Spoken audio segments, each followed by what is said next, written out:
Today I want to talk about the racism black K-pop fans have to face. Before you get all worked up, yeah, I know that it's not just black K-pop fans who face racism in the K-pop community, but black people are the main targets of this mistreatment. We all face racism and disrespect simply because we dislike an idol who did something racist, or we speak up about the racist actions of an idol. There have been multiple instances where an idol has said the N-word or has done cultural appropriation. For those who don't know what cultural appropriation is, it's when someone wears something cultural that is not a part of their culture and mocks it, or they wear it just because it's cool and they have zero knowledge of what they're wearing.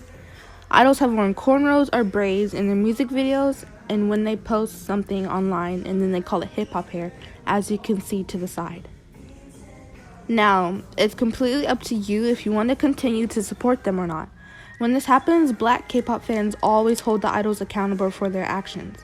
In these cases, there are some things you simply just can't hold accountable, because most of the time the idols know what they're doing, and they know that what they're doing hurts people. They're not babies who have zero common sense. Almost every time an idol does cultural appropriation, there's been some sort of unnecessary racism towards black fans who speak up about it. It's gotten to the point where some black fans are so scared to speak up about these issues because they don't want to be attacked. Hongjun, the leader of the group named ATEEZ, wore cornrows, which is a traditional black hairstyle, in their music video Thanks, which came out in August of 2020. Almost instantly, he came out with a well-written apology stating what he did and that he went through the process of learning the history behind cornrows. He also mentioned that he would do his best to learn and not have the situation happen again.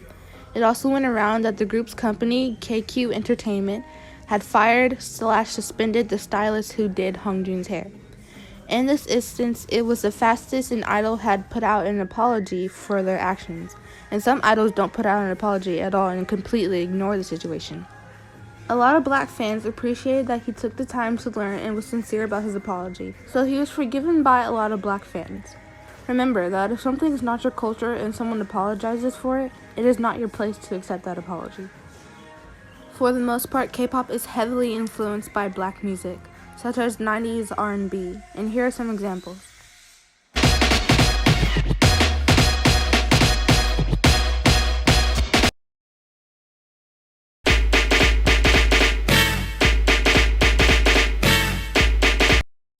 There are instances where idols have used the N-word in some of their songs too.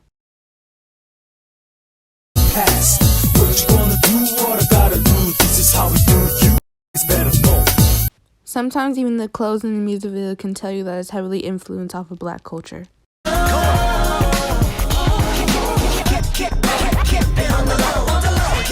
Those songs are just a few examples of many songs influenced by black music.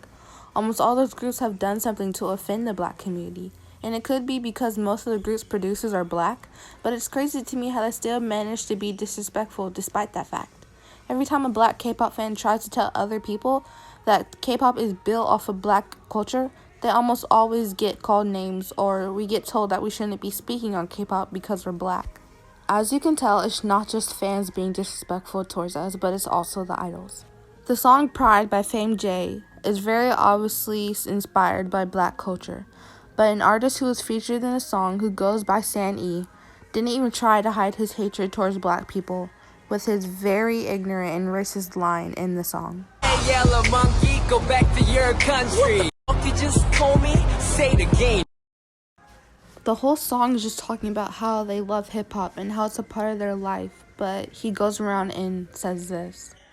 It was said that when he was living in America, black kids would call him names, as you can see here. No one deserves that kind of treatment, but what is fighting racism with racism going to do? It does absolutely nothing but causes bad reputations in a never-ending cycle of dislike. Another artist who has millions of haters is named Jay Park. He has multiple accounts of cultural appropriation. He is a very ignorant person who refuses to listen to the people he's hurt.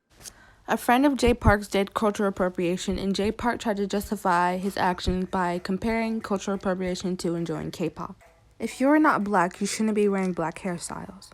And Jay Park took that opportunity to compare it by saying it's like saying a non-Asian person shouldn't be speaking Korean or shouldn't be listening to K-pop because they didn't go through all the suffering Korean people went through. Not only was that comment totally ignorant, but again, he's refusing to listen to black K-pop fans. He's refusing to get educated. In no way can you compare the two because people don't realize that black people get called ghetto and unprofessional for wearing our natural hair out or braids. But when a non-black person does it, it's suddenly cool and trendy. Jay Park made a song called the DNA Remix. It's a remix of the song DNA by Kendrick Lamar. In the lyrics, there's a line where he says, "Yet there's all these people around him who are doing cultural appropriation. Ironic, isn't it?" In Kendrick's song, he says his DNA isn't for imitation, yet not a single soul in that music video seemed to take that part in. He took down the original video, which had got a whole bunch of backlash because of all the cultural appropriation, but then he posted another one without all of it. I was lucky enough to find a version that had been re-uploaded. Jay Park is just another example of the idols who disrespect black people but continue to profit off of our culture. There's another situation where a black fan was attacked and sent death threats because they spoke up about an idol who possibly said the N-word. On a platform called Weverse, a bunch of people sent pictures of black people being lynched, saying that we should bring this back, and they were saying a whole bunch of horrible things about us. And this was all because someone decided to speak up on the situation. The K-pop community needs to do better. We're never going to get anywhere if this keeps on. This so-called safe space isn't safe for black K-pop fans. They love our culture, our food, our music, but they don't love us.